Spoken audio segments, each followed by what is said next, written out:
Thank you for joining us for this episode of the Denison Forum podcast.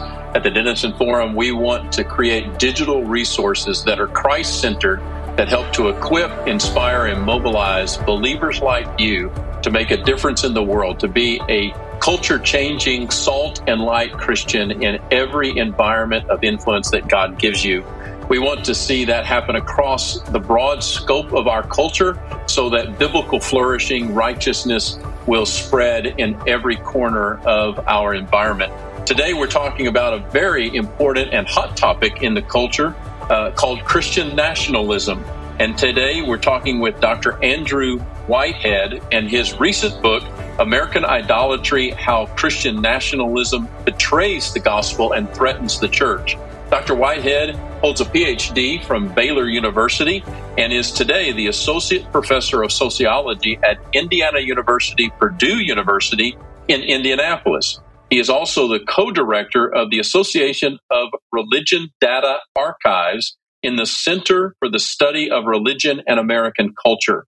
He is the co-author of Taking America Back for God, Christian Nationalism in the United States, which won the 2021 Distinguished Book Award from the Society for the Scientific Study of Religion. Whitehead has also written for the Washington Post, NBC News, Time, Religious News Service, and often speaks around the country on the topic of Christian nationalism. I think you'll find this an insightful and informative conversation, one important for today's world. Thank you for joining us. Dr. Andrew Whitehead, welcome to the Denison Forum podcast. We're glad to have you with us today. Yeah, thank you. I'm excited to be here with you. Well, it's exciting to get to jump into this topic. I'm going to be honest right at the beginning and let you know that when we get to your book in a moment, it was hard for me to read in some ways. And I'm kind of sitting here going, okay, well, here we are again, two white guys talking about about some of the challenges of being white Christians in a modern American culture. So I'm just going to give everybody a heads up right here at the beginning. But we're going to talk a lot about Christian nationalism, which is a topic you're very passionate about, have now written 2 full books about, as well as a number of articles. But tell us the backstory of Dr. Andrew Whitehead. What's a little bit of your personal story, faith journey, and how did this become a passionate topic for you? Yeah, no, I appreciate that. Because with this book, a part of it is highlighting that personal journey and how it overlapped with my professional journey. So I grew up in northern Indiana, a small rural town, and everyone that lived in that town, we were all very similar. Kind of everybody went to church, and the idea of what it meant to be a good citizen, a good American, was you were Christian. And you describe in your book right there, this is like a one stoplight town, right? Yeah. Like my backyard was a cornfield, and there's like 1,500 people, small rural manufacturing farming community. And so this idea of what it means to be a good citizen and Christian is you're American. And if you're a good American, then you're Christian. And there was really no, daylight in between those. They were one and the same, really. But then as I started growing up and I was, in church, Wednesday night, Sunday morning, Sunday night, and really taught, the Christian faith, to love Jesus, love the Bible, love your neighbor, all of these things. And then as I grew older and went to college and started, reading more broadly, I started to see, some cracks and inconsistencies there, where if the U.S. was a Christian nation, how do we think through some of the horrific aspects of that history, right? And how indigenous people were treated, or how Black people were enslaved. How do we put these things together? And while, those things weren't necessarily happening right now, how do they influence where we are right now? And so just wrestling with some of those questions and my Christian faith, led me to a number of different books and resources where I started to really explore what it means to be Christian and American, and how those maybe can't easily overlap sometimes, where to follow Jesus means that there may be times where we have to stand apart from maybe where our nation is taking us or what our nation is calling us to do, and really wrestling with that. And so, at the same time of that personal journey, I was also, going to grad school and learning sociology and starting to see and realize how powerful our context is for our faith, and how when and where we're born really shapes what we think Christianity is and what it's like and the groups we're a part of. And in that sense, as a sociologist, starting to explore why Americans do what they do, believe what they believe. And what I found in working with some other colleagues over and over is that the degree to which Americans believe that the U.S. is and should be a Christian nation really told us a lot about how they would vote, how they, see different social issues. And so that was where my professional journey and my personal journey overlapped, where I was trying to think of how, to be faithfully Christian in modern America and loving my neighbor, even when sometimes it seemed like many white Christians were trying to, kind of protect themselves more than sacrifice for those around them. And what I found was, this cultural framework of Christian nationalism really was powerful. And so that's where I started to explore it. And so in our first book, really laying out what Christian nationalism is and what it's associated with. And then in this book, bringing in a bit more of the personal journey and making a claim to Christians that if we want to follow Jesus faithfully, I think we have to wrestle with this desire to see America as a Christian nation, because I think in some ways that leads us astray from the gospel, in that we're supposed to be aliens in this world. And that means too, not that we can't be patriotic and love our country, but that we have to recognize where our Christian faith might lead us in a different direction compared to maybe what our country wants us to do or a political party we're a part of, whether it is the right or the left. And so that's part of this journey as well. No, that's a great setup to where I wanted to kind of go as well, which is coming off of the previous book. Give us kind of the elevator concise definition that you work with in terms of what is Christian nationalism. There's a number of people talking about this topic, writing on this topic. Our friends at the Colson Center are hosting a meeting about this in a few days. And so there's a lot of conversation going into this next presidential election cycle. And a lot has been written by you and others, and this conversation is heating up. But I think we're using this term, and one of the things we hope to do by our podcast is just give clarity about what are these things and definitions. Right. So give us the elevator definition. Christian nationalism is, and how do we identify it in our own lives, in our churches, in our communities? Yeah. So Christian nationalism, I define as a cultural framework, and cultural frameworks could be there are a number of them, right? That people have and accept, but they are narratives about who we are and where we come from. They contain symbols, they contain value systems. All these things together create cultural frameworks. And so Christian nationalism is a particular cultural framework that desires for a very particular expression of Christianity to be privileged in the public sphere in the United States. And it desires to see this particular expression of Christianity, basically provide the overarching framework for how the United States operates, what it means to be an American citizen. And it wants to see the government defend, again, the centrality of that particular expression. And so this definition is built off of a number of empirical studies that I've been a part of. And the reason why it's important to say a particular expression of Christianity is that, as we know in the U.S., there are many different expressions, and not all of them embrace Christian nationalism. Some do. But what we really want to point out is that it's more than just saying Christianity and saying, this is, the Nicene Creed or some of our, Orthodox Christian beliefs. But the Christianity of Christian nationalism brings with it a lot of different other cultural beliefs and values as a part of that cultural framework. And it's that additional baggage, I think that's what makes it problematic and can lead Americans away from living out a gospel that Jesus came and inaugurated and called us to. And so that is really the point. So when we're talking about Christian nationalism, it's wanting to see, again, this very particular expression of Christianity privileged in the public sphere, and to see the government defend and preserve that cultural framework as central. So help us, by way of contrast, how is Christian nationalism different from what many of us grew up just kind of understanding some basic tenets of what we would call patriotism? What is it?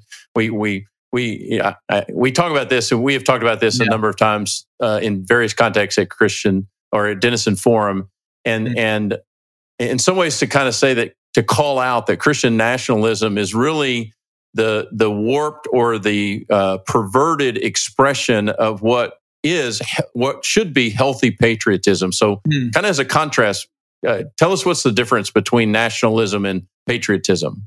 Yeah, that's a great question. And I think you make a really good point, where Christian nationalism, I think, not only perverts the Christian gospel, and I think makes us, it hinders us from fully living out the gospel truth, but it also perverts being an American citizen in some ways, right? And being a healthy patriot. So it really kind of destroys both.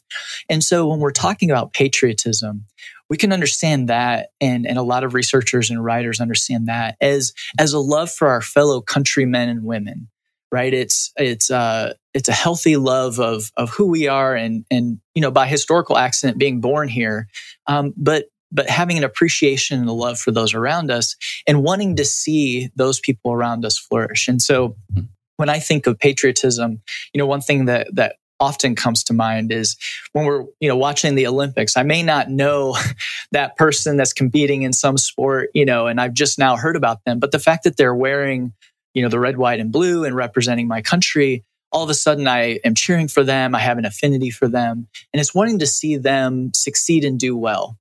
But nationalism is this desire to see the United States elevated above any other country or people, to the detriment of those others. And so it's less like a patriotism of cheering for your, fellow countrymen or women, and wanting now actually to see the U.S. dominate and be the only people that can compete, right? And so it isn't just, cheering them on and then, cheering on other folks from other countries, or at least, representing them well.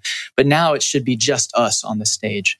It should be only us that have an access to winning a medal or whatever else. And so this idea of nationalism is wanting to see the U.S. elevated over and above everyone else, whereas patriotism is wanting to see people around us flourish as a part of a healthy community.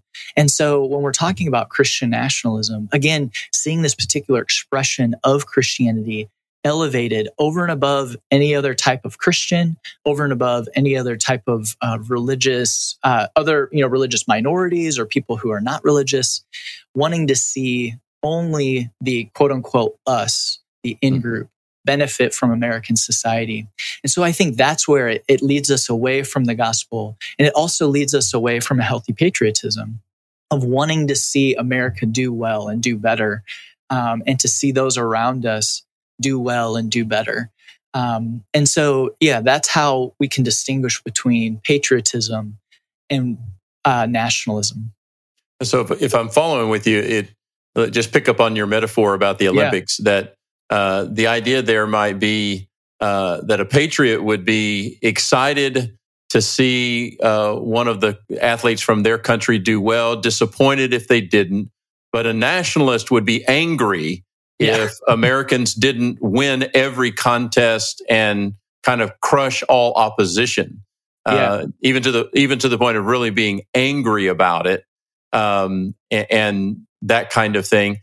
And one of the things I picked up early on in your work, great book, is that you see this from a sociological standpoint, and like I said, by doing empirical studies, that this idea of Christian nationalism is very pervasive in our culture, and is something that may have actually kind of infiltrated many of us without even our awareness. And as I said at the beginning of our podcast, your book is kind of jolting, at least to me, as having grown up in this country in a small town, kind of like you, as a white Christian, and learning to be very patriotic. But let's talk a little bit about how pervasive it is and where the average listener to this podcast might have bumped into it. And I'll offer this as an example. So I pastored churches for 35 years. I live in a Dallas suburb.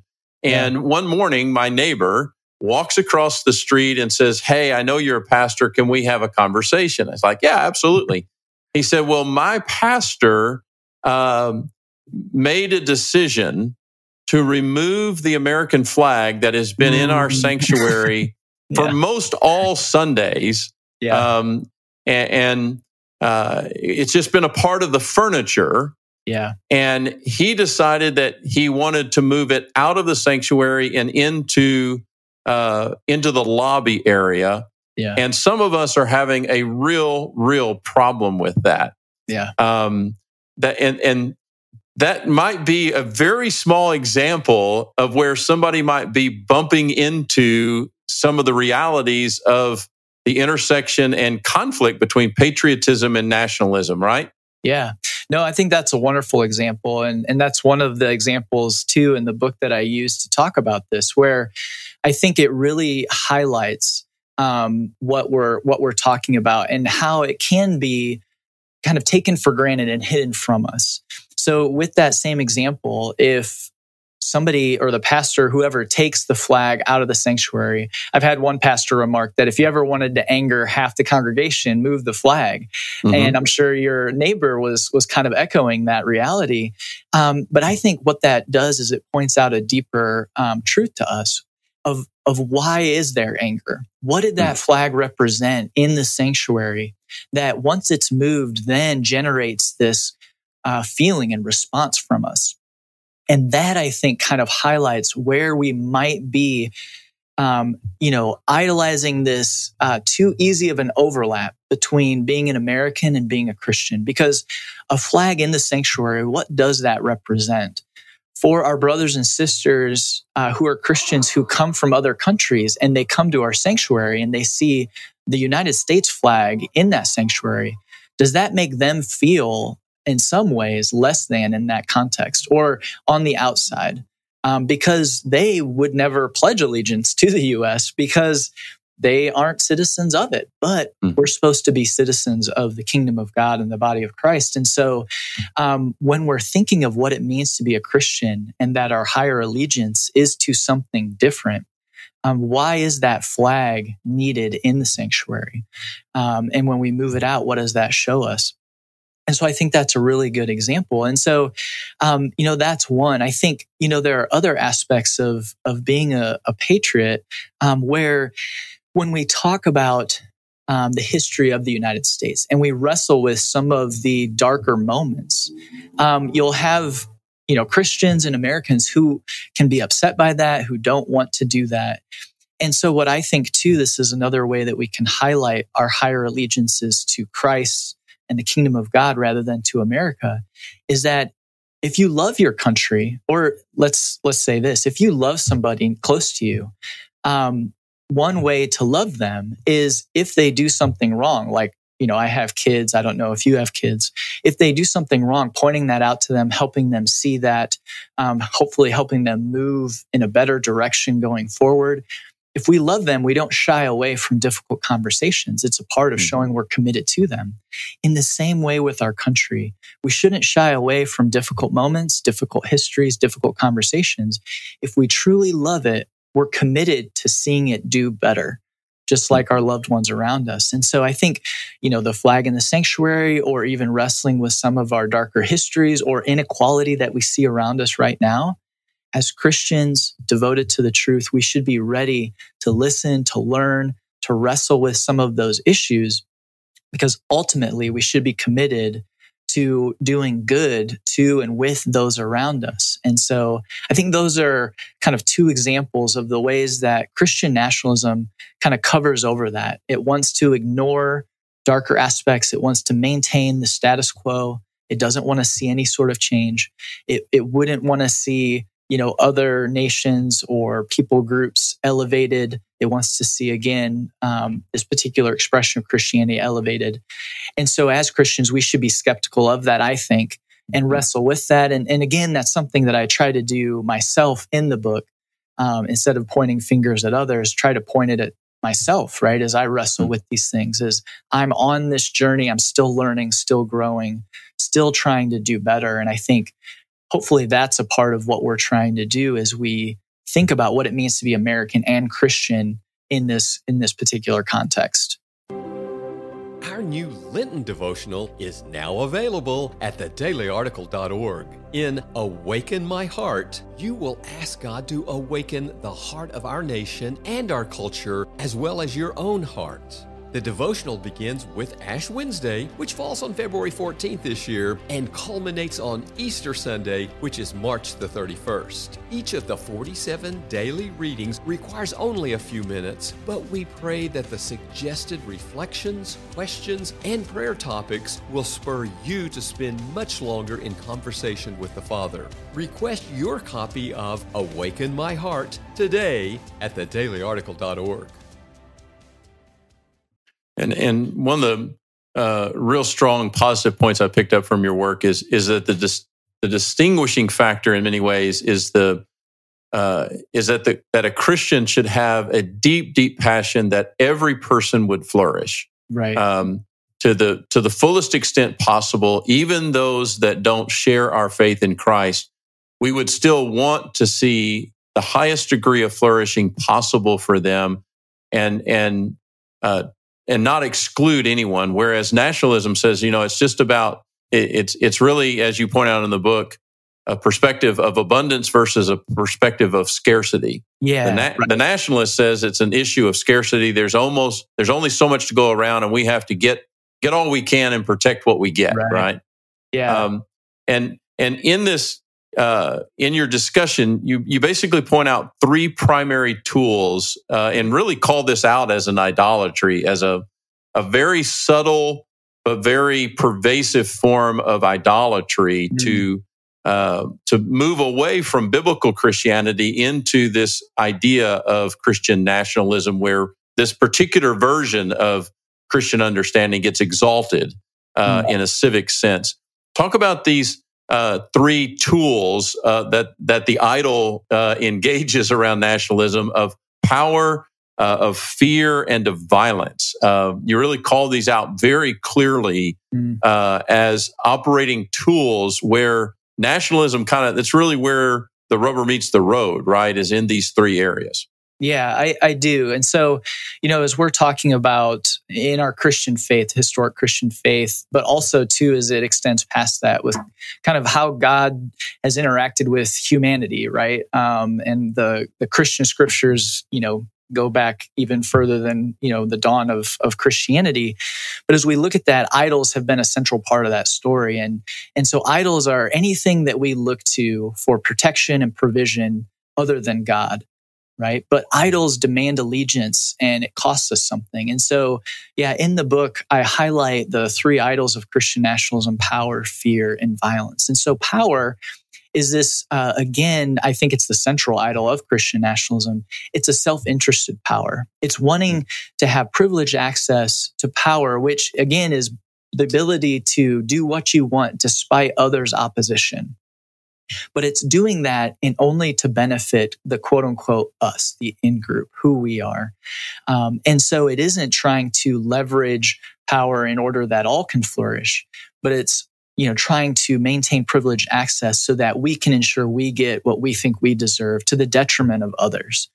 And so there's a whole history here, but I think, again, that really draws us away from the example that Jesus gave, that he lived out, that he called us to, where he was, in Philippians, we read about that, where Jesus was with God, had equal, power, but he set that aside in order to go to reach us, to allow us to flourish, to meet us where we were at. And so as Christians, it isn't as though we just abdicate any power at all. But what we do is we really try to maintain a distance from this self-interested power only used to benefit us. what we want to do is use power, political power, be involved in the political process, but ensure that that involvement is focused on ensuring that, again, we broaden access to the benefits of being an American citizen, of which there are many, right? There are so many things that I'm thankful for living here. And as a Christian, I'm convinced that we should take part in civil society, in power, when we use power, but have that focus not just to benefit me or my small group, my in-group, but to benefit everyone, to open up access. So we have power and self-interested power. And then we have the idol of fear. And so whenever we have privileged access to power, we're afraid that the quote unquote, they are going to come and take it away. And so fear and sense of threat is a really powerful idol to draw the lines, the boundary lines around who we are and who they are, right? And it creates these walls, dividing walls of hostility, is the way that I describe it. And so we're always, a sense of fear and threat that they're going to come and take it away from us. And when that happens, when we are, aiming at trying to maintain privileged access to power, we're afraid of that being taken away. We tend to do anything to protect it and to protect ourselves because, again, we feel like it's being stolen from us. And that's where violence is a natural result, because violence will be used, and the threat of violence too, will be used to defend those boundaries, to fight against whoever we think is going to come and take away our self-interested power. And so those three idols are really intertwined within Christian nationalism. And over throughout our history, we see that, groups that want to see this nation be a quote unquote Christian nation really means they want to see a nation that benefits a particular subset of the Christian population, which has usually been white, natural-born citizens, to the detriment of other groups. And that, I think, is what draws us away from the gospel, what Jesus came and commanded us to do and what he wanted to do. And so those idols are a central part of us wrestling with Christian nationalism in the American context. Yeah, it really kind of frames this up for me in a way of trying to help us understand that God didn't give us the Bible and Christianity as a nation-building tool. Right. Now, nations, groups, communities will be blessed to in very significant ways as they obviously embrace the truths of Scripture and follow that. But that was not the primary purpose of God bringing salvation to us in Christ and God bringing us the truth of the Bible. It wasn't intended to simply be a nation-building manual. It's something much bigger than that, something deeper than that. But I want to go back and unpack these a little bit, particularly starting with power. We've talked a lot about that at Denison Forum. I think it was Nietzsche and other philosophers who said that man's will to power is his greatest temptation. It's his greatest sin. We go back all the way to the story of the fall and the idea of you can be equal with God. You can have the same power as God, the same knowledge of God. It goes and coming back to that's perhaps at the core of our sinfulness and of our depravity is this desire for power and power used selfishly. But as you were talking, I was just thinking, as a sociologist, could we look at society through the lens of sociology and say that it really, in many ways, power, fear, and violence, and particularly in the case of fear and violence, their opposites are really kind of the stuff of sociology, right? Those are the things that always are in play when you have a community of people. Am I thinking like a sociologist, I guess is what I'm asking. Yeah, no, I think you are. And I think that's an important point. And one of the things that I think is useful from the field of sociology or social sciences is that there's nothing necessarily unique about Christianity or even America that we see this struggle with floating into religious nationalism, right? So if we look at Christianity throughout history, it's been used by other countries, to maintain a religious nationalism to benefit a particular group, to move that country away from actually living out Christian principles. And as we look at other countries even today, there are other world religions, right, that undergird religious nationalism. And so I think then we're getting to your point where when we're looking at, civil society, nation states, there's always going to be this push and pull, and religion, whether it's Christianity or otherwise, can always be, used and I think abused in different ways to hurt some groups and benefit other groups. And so that's where, as Christians or as American citizens, I think it's important for us to really wrestle with that and to not too easily take it for granted. Because as groups and nations and civil societies operate, like you said, violence, power, fear, threat, these are things that can always be in the mix. And so as Christians thinking through, well, how do we relate to power? How do we faithfully relate to a sense of group fear and threat? How do we faithfully relate to this idea of violence? How should Christians be living out the call of Jesus and the gospel in relation to these things? And I think by doing that, then we're able to move towards expressions of Christianity that don't fall into the traps of Christian nationalism, that allow us to be faithful Christians, to be patriots, to love our country, love the people around us, and to move towards flourishing for all. Can God still do today what he did in the first century church? If we know that he can, then why aren't most of us experiencing his power in our churches and in our personal lives? In the latest book released from Denison Forum, titled Bold Faith, First Century Lessons for 21st Century Christians, Dr. Jim Denison answers that question through a cultural commentary of the book of Acts. We encourage you to request your copy of Bold Faith today at dfpodcast.org. Under the category, Andrew, of misery loves company. Okay, one of the things that was challenging me in reading this book and working through your material is it is really a call in many ways to repentance, and that's never particularly easy to hear or receive. And so I want people to be ready for that. And yet at the same time, just listening to you just now, this understanding that nationalism and the wrong pursuit and use of power is not simply an American problem, not simply a problem that Christians in America sometimes get wrong, but there are multiple expressions of this throughout history, both Christian and non-Christian. If you were to go into many parts of the world, there would be an Islamic nationalism that is very similar in terms of its idolatry and its wrongness.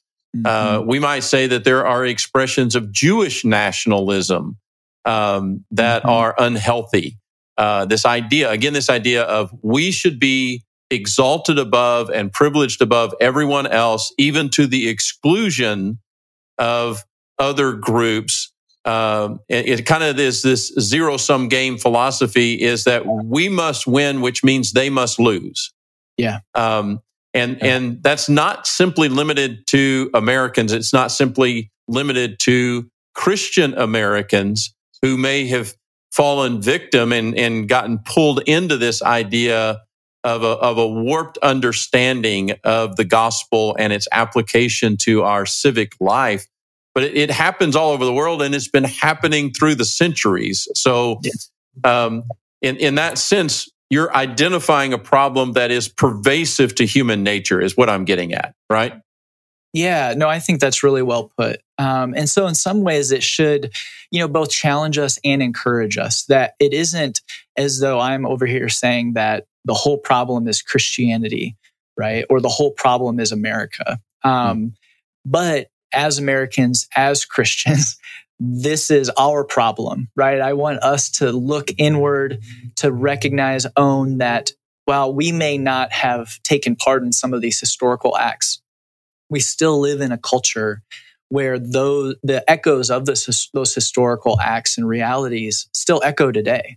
And so what can we do? What can we be a part of in repairing and moving towards flourishing? And I think that's the key point, is that we are all part of, in a sense, part of the problem, but we can then be a part of the solution. And so I do recognize that, calls to repentance and being uncomfortable are never fun, never really enjoyable, but I think they're life-giving. And so if we want to move towards life, and especially to do what I think is the right thing, which is to move towards those that have been harmed, marginalized, crushed, as they're telling us their experiences and stories. I think as Christians, we should be brokenhearted and want to move towards them and ensure that they no longer suffer like they have over the centuries or over the decades.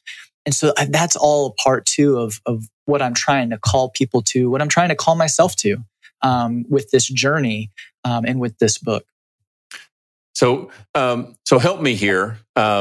Because there's a 3-word phrase that's often found in your book that I would call this a conversation lightning rod in the culture today. Okay. Yeah. And I want you to unpack it for me because I think what you're doing is using this term as a sociological, historical framework that we need to understand. But here's the lightning rod. Okay. White Christian nationalism. All right. If you say those words in our culture generally, if you say those words around the Thanksgiving dinner table, you have put something on the table that is like touching the third rail. Yeah, for sure. But when you use that term or that phrase, white Christian nationalism. Why are you using it? Why are you using that phrase? And what are you trying to call out? And in terms of this issue, it took me a while to personally, and this is kind of where my own sense of knowing myself and my own history and seeing it through your eyes and seeing it reflected back to me. This idea of you're not trying to attack a particular group, but you're acknowledging the historical, cultural realities of our country, right? But let me get out of the way and let you answer around that terminology. Yeah, no, I really appreciate you sharing that and how the experience, how it was for you as you read that. And Mark, I think that you were stating it perfectly, that it isn't an attack as though you should feel or I should feel guilty for being born a white American, because again, it isn't as though we chose that, but it is an acknowledgement of a particular history here in the U.S. that goes back before even the dawn of the U.S., that recognizes how the Christian faith has been used to create and perpetuate relationships among the people here that elevated some groups, usually white landowning men, historically, to the detriment of other groups, whether it was indigenous peoples that lived here, Black folks that we took from Africa and enslaved here, and on through the years. And so when we're talking about white Christian nationalism, what I'm trying to do is not talk about the skin color of a person that might embrace Christian nationalism, but talking about that Christian nationalism, a part of it, has historically created and sustained these ethno-racial lines around who is and can be, idealized as a model American, right? When we're thinking of a real America or a true American, it generally falls along this idea of white Americans have historically had the greatest access to the benefits of being American. And that is a historical reality that I think is still with us, that empirically is there, it's true. And so wrestling with that as Christians, again, understanding that part of being Christian in the world today is recognizing that we are handed a particular faith that was part of societies before us. And so acknowledging what they got wrong and what we need to do better. And a part of this, again, is wrestling with some of the darker aspects of American history. So I'll just share personally. And again, this is my personal story, where I'm at with it. May not resonate for everyone, but as I read more about the history of lynching in the US, and I would hear about, Black Americans being terrorized in that way. And in one particular story, just being taken and beaten in the street and treated just worse than anything. I mean, it's not even treating them like animals. It's treating them as, not human, not animal or anything. And then recognizing that, the 10 to 20,000 people at this one particular lynching that were around it, many of them were Christians, right? And recognizing that if I was in that time period, where would I have been? What would I have been thinking and doing? And recognizing that there's a part of me that's reflected in that, and trying to think through, well, in this moment of time, how can I move towards a Christianity that would ensure that I wouldn't make the same mistakes that white Christians made in that moment? Because I know that we all look back now and we can recognize how heinous that was. But we also have to recognize that a majority of white Americans in some of those communities maybe didn't actively take part, but they weren't actively opposing it or speaking out against it. And so as my personal journey, that's what really that was one of the things that really made me wrestle with this and trying to think of, well, where are those hidden aspects where I'm too comfortable with kind of the culture around me that could be pushing me towards not truly loving my neighbor, those who are being marginalized, those who are being harmed, confronting even my own people, the own group that accepts me, where we might be getting something wrong. And so I think that's part of that wrestling. And so when we're talking about white Christian nationalism, it's really just recognizing that American history, our culture, has tended to benefit white Americans as a group, again, not individuals, because I know there are many white Americans that, aren't rich. It's not saying that they're all doing better off. But when we look at the whole group, it's always been and done better than other minority groups. And Christian nationalism has been a part of ensuring that this stays, it stays that way. And so that's part of us wrestling with that history. Yeah, and let me see if I can lend a personal example to that as well. And that this is not a call to say that everything that you've been taught about the history of America is wrong. It's not that claim, right? That everything you've been taught about America and America's development and everything is wrong. But I'll give you an example or a little bit of testimony and then get you to comment. So a few years ago, 4 or 5 years ago, I was invited to a very brief, quick trip to Washington, D.C. with a group of pastors, and there was a particular agenda for us to talk about and learn some things that maybe we thought we knew but didn't know. Yeah. One of the things that was included in that trip and in the agenda was some time at the African American History Museum. Mm-hmm. And by my own admission, having been raised in the South, in East Texas, I would have told you I probably would have never on my own gone into that museum, which in and of itself speaks something, right? It does, yeah. But when I went into the museum, one of the things I encountered that was completely new to me was the story of Emmett Till, this young man from Chicago who was spending time with extended family in the South, and there was some kind of confrontation between him and a white older woman. And it resulted in this young man, 14, 15 years old, being murdered and thrown into the river, thought to be never seen again, but then his body recovered. And anyway, it became a very significant movement, a very significant event within the growing movement of civil rights. And I was just kind of astounded that I had never heard of his name, never heard even one bit of the story. Yeah. Not long after that, I was in an academic seminar, and there was it was a mixed seminar with both blacks and whites. And I asked this African American man who was in the seminar with me, what is it that the African American community wants?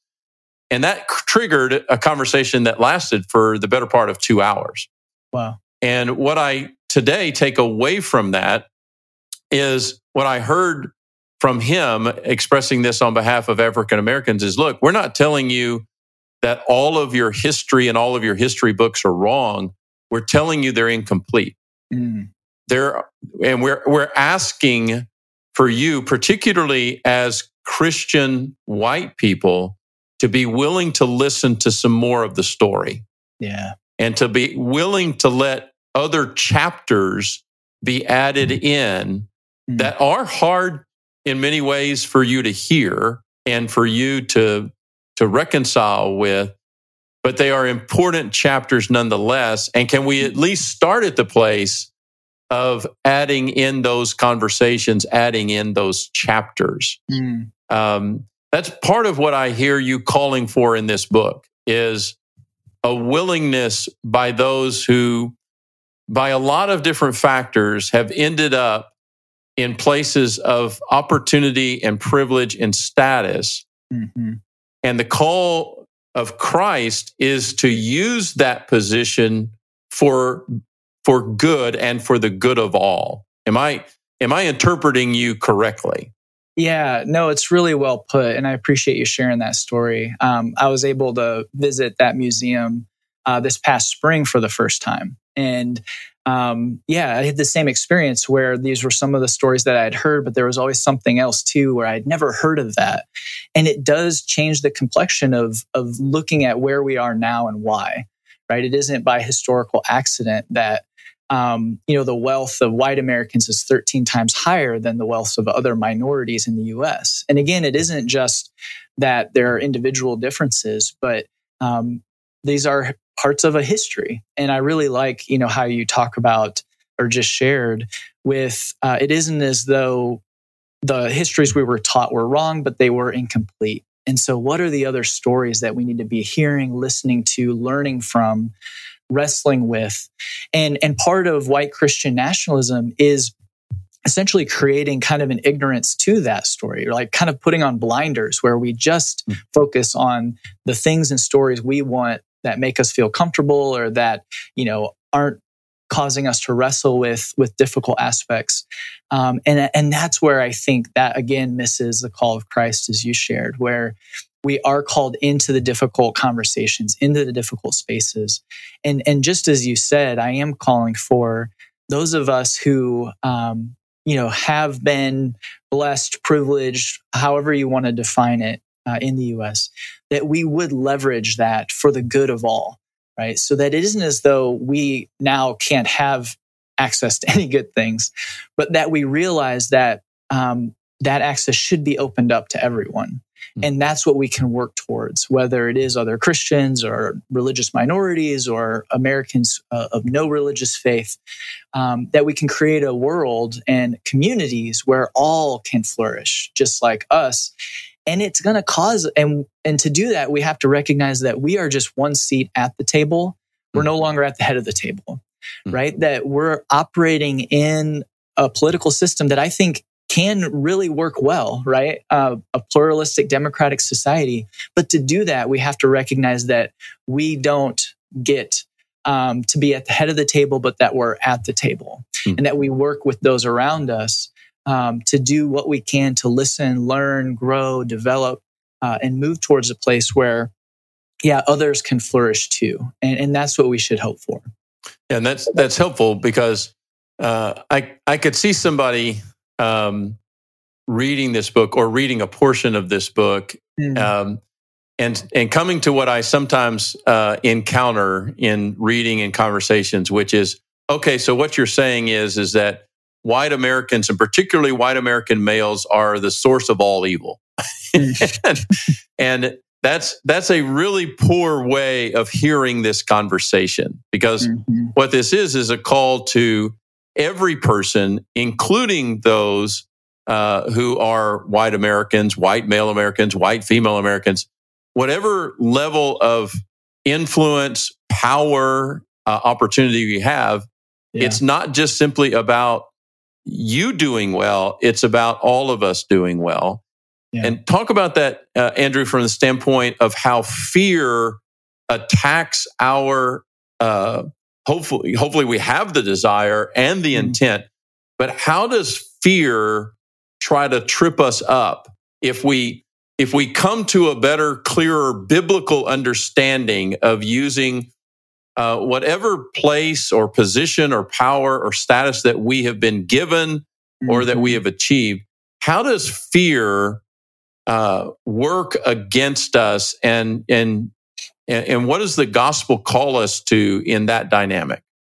Yeah, this was one part of the book that was really, insightful to me to really have to work through, right? Because it isn't talking about like personal fear, anxiety, those are very real things, but really thinking of it as at a group level, right? When we're told and given messages that, hey, you are a part of this group and this whole group needs to be afraid or to feel threatened. And we see that a lot in news media, across various types of news media, but where, constantly being told, because again, that generates motivation, right? When people as a group feel threatened or scared, that gets them motivated. It gets them out there, voting in a particular way, being involved. And so as Christians, I think whenever we're hearing messages that are pushing us towards feelings of fear or threat, where we want to kind of circle the wagons and we aren't moving out into the world to try and benefit the world, but we're trying to defend against the world, right? Is it us for them or us against them?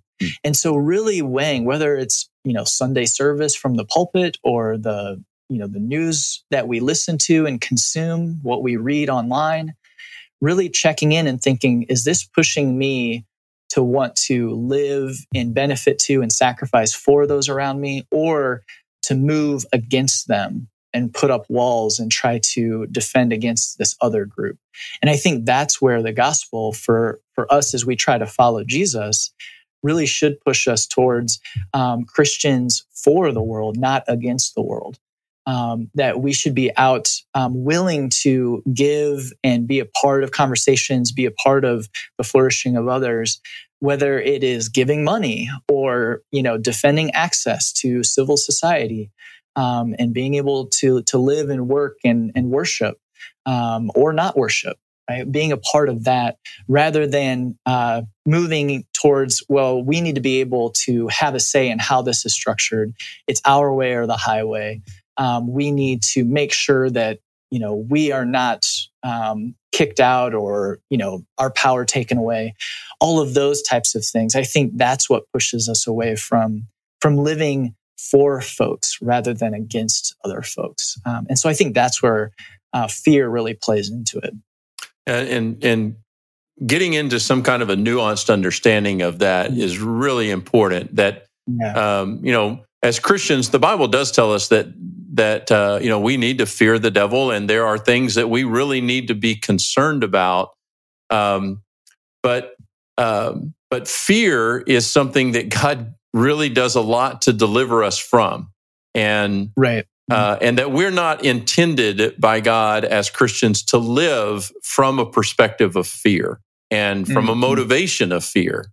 Right.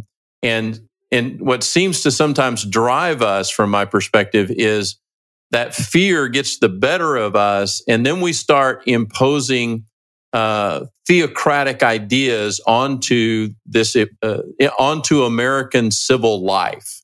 Right. And would like you to talk a little bit about that from the standpoint, because a lot of what your book is speaking to, at least in the perspective of politics and community life, is a better, clearer understanding of what we really mean by religious liberty. Yeah. Because, Christians in many ways were, in the founding of our country, not perfectly, but significantly in the forefront of calling for a robust understanding of religious liberty that did not favor any one religion or expression of Christianity or others' religions, but it was mostly differing interpretations and understandings of Christian faith that were significantly at odds with each other, right? Yeah. And but today we would say that a real understanding of religious liberty doesn't favor any one religion or group or subgroups within that. Talk about how your book is really a call to a better pursuit of civil religious liberty in our country, and not a kind of a twisted theocratic approach to our civil government. Yeah, this is a really important conversation, and one that, as we use those terms, religious liberty or religious freedom, being really clear and specific about what we're talking about, because there are groups that are using those terms, religious liberty, religious freedom, to try to impose Christian values, beliefs on everyone else, right? That everyone else has to abide by these or recognize these as central, or in some of their own words, to return the U.S. to what they see as its Judeo-Christian foundations, that type of thing. But as you point out, whether it's the first colonists coming over or the advent of the United States, when they were talking about religious liberty or freedom, it was that the government couldn't have a say in how you worship and what you worship. But now it's been redefined where it means that Americans should be able to bring their private religious beliefs into the public square and ensure that others have to abide by those. It's being defined in that way. And I think that's where, as Christians, we fail to love those around us, because we have to recognize not everybody holds certain beliefs due to their religion or whatever else in the same way that we do.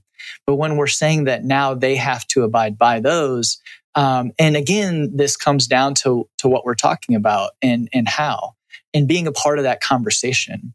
Because it could be that my religion or my religious beliefs encourage me to want to go and defend access to the vote, right? And so again, that's me bringing my religion into the public sphere. But if there are other groups, religious or non-religious or otherwise, that are also a part of that, it can be fine that I'm encouraged and motivated by my religious faith to do that. But again, I'm working in conjunction with those around me. Instead of saying that just because my religion says this should be it, now everybody else has to follow suit.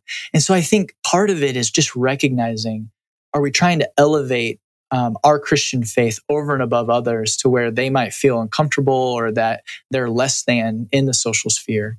Or are we moving in a way that is listening to the needs and motivations of those around us, being a part of those conversations, and trying to be a part of a civil society and community where, again, everyone has access to having a say and being a part of that conversation? And so when religious freedom and liberty is kind of weaponized to elevate a Christian voice over and above others, I think that's where we need to kind of have a little alarm go off and be a little skeptical and say, I am a Christian too, but this looks like we're saying that, my Christian beliefs or this Christian's beliefs should be over and above everyone else's. And so, how might it be perceived for other religious groups or non-religious Americans? What are they saying? And being a part of that conversation. Yeah. So much that we could talk about, but just time for maybe one or two more questions. But so much of what you talk about in this book finds its application, particularly when it comes to issues of racism, and to the treatment of foreigners and immigrants.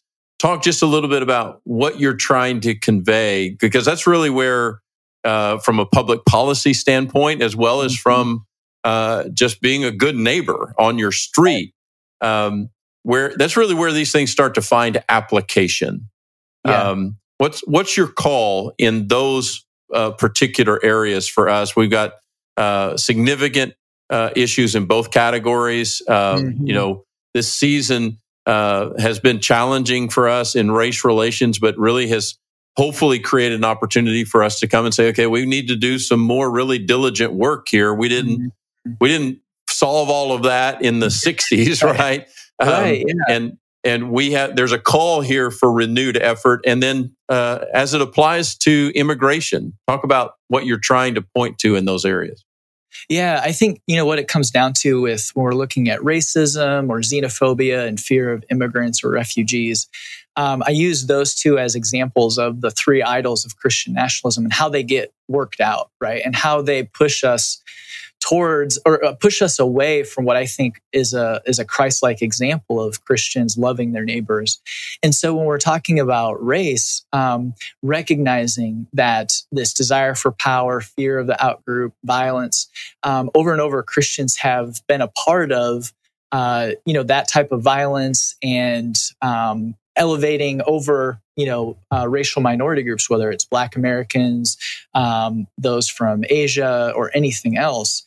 And so when we're looking at race, it's really recognizing that this country is relatively recent in allowing racial and ethnic minorities to be full participants in democracy is one example. And I think Christians should recognize that it wasn't until the 60s and when it was, fully available. And since then, there have been, backlashes and drawbacks to that. And so as American Christians, recognizing that history, and again, not being afraid of the difficult conversations, but then looking towards, well, what can we build that is new? What can we build that is more free, that is welcoming? Whether it's, immigrants and refugees coming from other countries or racial and ethnic minorities that are living here today, recognizing that the U.S. hasn't worked for them in the same way that it's worked for white Americans. And so, again, recognizing that as Christians, we should be focused on, we should desire these groups to flourish as well. And when we look at the empirical data, they aren't. So, for one example, the maternal death rate for Black women is 2 times higher than white women. And Black babies are more likely to die within the first year in the U.S. Than white babies. And so looking at that, we recognize there's something isn't working. And so going to these groups, listening to how and what can change, and then being a part of that. I think that is a call of Christianity, a beauty of the gospel that I hope that we move toward. And part of that, again, is confronting and opposing Christian nationalism, which would want to say that this country, needs to get back to where it was founded, and generally that benefits just one group rather than all. And so, in those chapters, trying to really bring out how these things get played out when we're looking at racial, religious minorities or immigrants and refugees. Yeah, really, some really helpful insight into that. Would love to keep talking, but I want to give you the last word. So here's how I kind of envisioned this when I was getting ready for our talk, which is you find yourself in the line of the coffee shop looking for your favorite coffee that morning, and the line's a little bit long, and the guy in front of you says, "Hey, who are you?" And then you get to talking about your work, and you say, "Well, I wrote this book." I found just as a personal endorsement, I found the book to be very accessible and very readable, which is not always true and stuff that we pick up. But the book is very accessible around a very challenging set of conversations and a very important topic. Yeah. So tell us, just as a final word, who were you writing for? And if you were standing in that coffee line and you had a couple of minutes to tell this guy what your book was about and why he should read it, what would you say? Yeah, no, I love this question. I wrote the book to fellow Christians. And really, as I thought back to where I grew up, the community that I was a part of, it's to folks, in that community or ones like that, right? Where these are loving people. They loved me, raised me. If I needed help, I could probably call some of them up and they would come help me even today, right? 30 years later. But I do recognize that the taken for grantedness of Christian nationalism is still there. And so the faith that I was raised in of loving our neighbor, recognizing that so often Christians in America move towards policies and positions that fail to love our neighbors.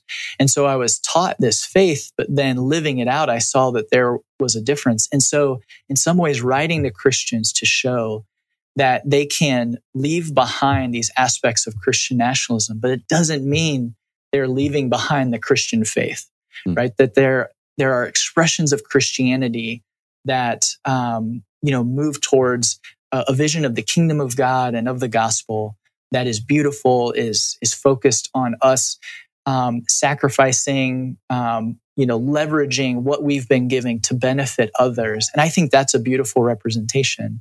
And it isn't to say that there aren't other faiths or Americans that do that as well, but trying to write to Christians to say, this doesn't mean you have to leave Christianity behind. there are beautiful expressions of Christianity that we can move towards. And so for the person in the coffee shop line, I would want to say that I am on a journey. This book is a part of that journey, and I recognize everyone else is on a journey. And so wherever you're at on that journey, I hope that this book provides aspects to think through, think about, wrestle with, but not that it's a final word or that it's the only word, but that it's just a part of that journey to hopefully move us, right? And me included, towards an expression of Christianity that those around me recognize as based in love and a desire for flourishing, when sometimes and historically the opposite has been true. And so that's what I would say, that we're on this journey together, and I hope this book can be helpful in some way to those that are journeying alongside me. Well, it's been helpful to me and challenging as it should be, I would say, in the ongoing and ever challenging work to be even more biblical, more holy in the practice of our faith, at every level, on a personal level as well as on a public and civic level. Andrew, thank you for that. Thank you for the book. And for our audience, again, the book is American Idolatry: How Christian Nationalism Betrays the Gospel and Threatens the Church. It's out on all of the major platforms. You can get it at all of the major booksellers, and we would encourage you to do that. And share this podcast if it's been helpful and insightful for you, so that others can be a part of the conversation and learn more about the work of Andrew Whitehead. We pray that God's blessing would be on you, my friend, and that things would go well, not only with this book, but with your other work as you continue your journey. We're grateful to have you with us today. Oh, thank you so much. I really do appreciate the conversation and just, being able to talk about these topics that can be hard, but so appreciate being able to be with you today. Well, thank you. And thank you to our audience. Again, please rate, review us on your podcast platform and share this with others. We are grateful to have you as a part of the Denison Forum podcast conversation. Until next time, God bless you.